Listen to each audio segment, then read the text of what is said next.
There's the snap, ball down, kick on the way, it's floating up and hits it! He hit the cross. Following a storied career at Liberty University, kicker John Lunsford spent much of 2016 and 17 pursuing a career in the NFL. That journey landed him with the 49ers, the Buccaneers, and lastly, with the Seattle Seahawks. And it was after his release from Seattle that John found himself at the point of giving up the sport altogether. I did have those moments, and I actually even threw away my cleats. Physically, like I threw them in the trash. You know, I was kind of done.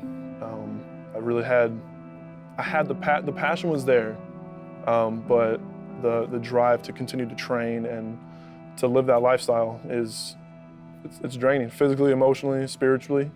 A lot of family conflicts. So I made that decision to kind of be done.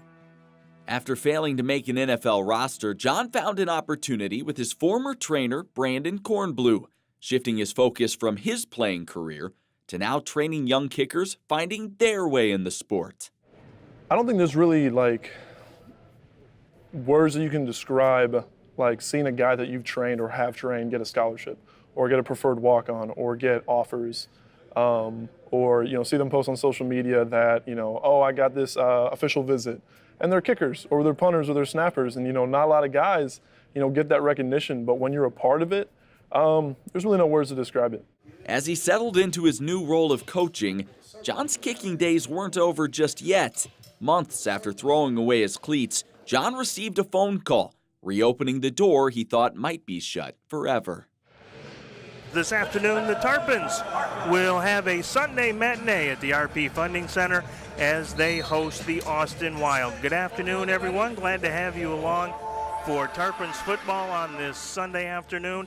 Changes in the air indeed for the Tarpons. And then Brandon gets a call on a Tuesday afternoon while we're at work, and he's like, I need a kicker this weekend in Atlanta. And they play on Saturday. So Brandon was like, John, are you ready to play? And I said, yeah, let's do it.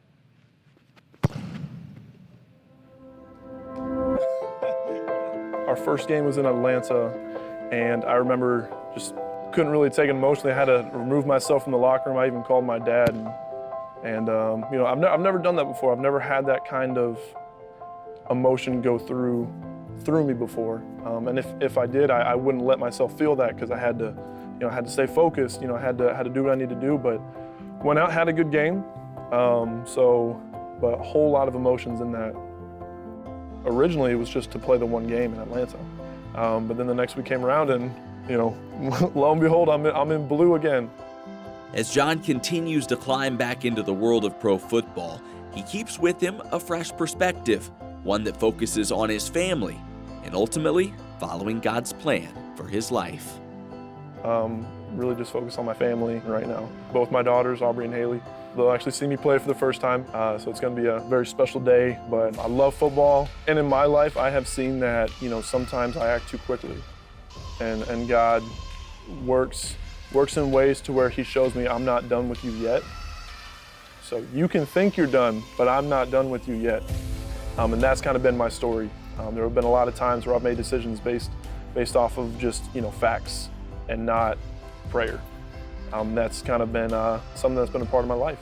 And so being done for that amount of time, I think God allowed it to happen for that long to be like, fine, you can do this on your own, go ahead, but my plan is bigger than yours, it's better than yours, and you're gonna come out more blessed, happier.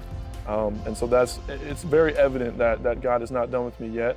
Like I said, I don't know if the NFL is gonna happen again, or the CFL, or if I stay with them for 20 or so years. But I know He's not done with me yet, because there's no way that I'd be here if it was on my own doing.